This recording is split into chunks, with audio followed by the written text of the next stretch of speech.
Hey guys, welcome back to my channel. As you can see, I'm not in my normal setting. Because we've all gone back into lockdown, I thought I'd bring back my back to basic recipes for you. So here are a few really simple and easy recipes to follow using basic equipment and ingredients, and I hope you enjoy them.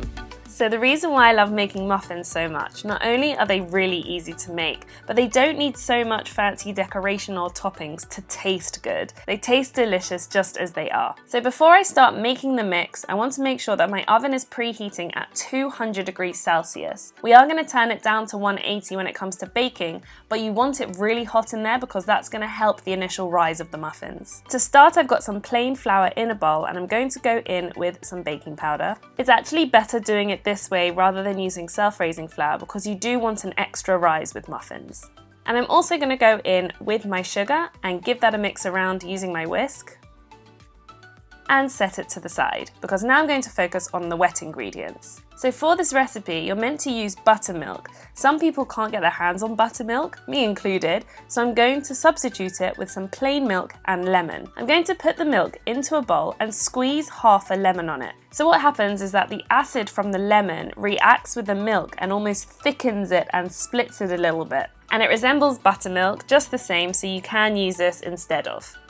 I'm going to mix it with my whisk and then leave it setting for a couple of minutes to let the lemon do its magic.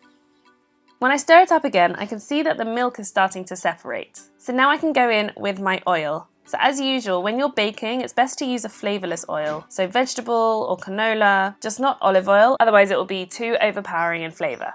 And then into the same bowl goes my eggs. And I'm going to whisk that all together until they're all completely combined. If you want, you can add vanilla at this point to give it some extra flavour. So now I'm going to bring back my dry ingredients and I'm simply going to add the wet ingredients to the flour and sugar mix. I'm going to use a rubber spatula to carefully fold the flour into the wet ingredients until a smooth batter is formed.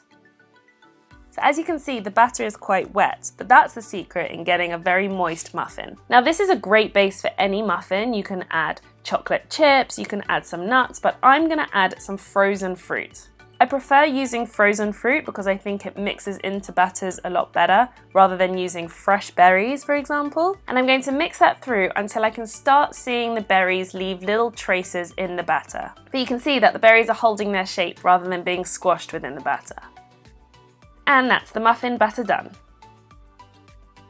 So now it's time to prepare the muffin tin. Now you can obviously buy muffin cases, but if you don't have any to hand, you can make them yourself really easily. What I've got here is a square of parchment paper, and I'm going to get myself a slightly round bottomed cup. Turn it upside down, and then use the cup as a mould and fold over the paper.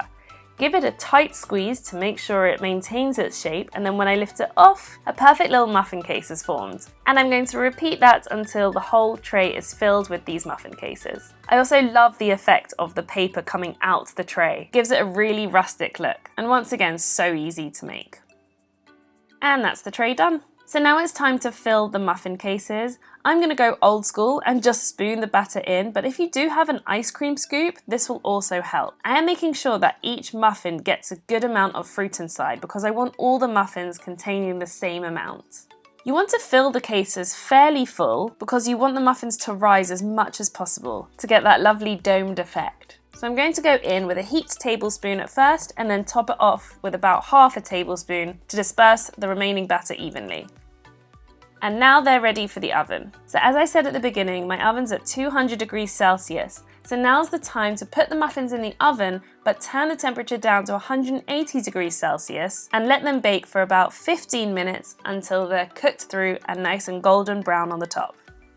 So when the muffins are ready, they'll look something like this. They're nice and domed and have a beautiful golden brown colour on the top. And you can also tell they're cooked when you press one on the top and it bounces back at you. Now, I don't know about you, but I absolutely love a muffin that's come straight out of the oven. So leave them to cool for about 10 minutes before you dig in. So as you can see here, when I tear one apart, it's really soft and bouncy and you've got that juicy fruit in it as well. And there you go. There's my basic muffin recipe. I can't wait to see your taste take on these. Go ahead and add things like lemon or orange zest to really enhance flavours. Have fun with it and get creative. If you do try them out, please tag me at Georgia's Cakes because I love seeing your creations, and in the meantime, we'll see you soon with more tutorials.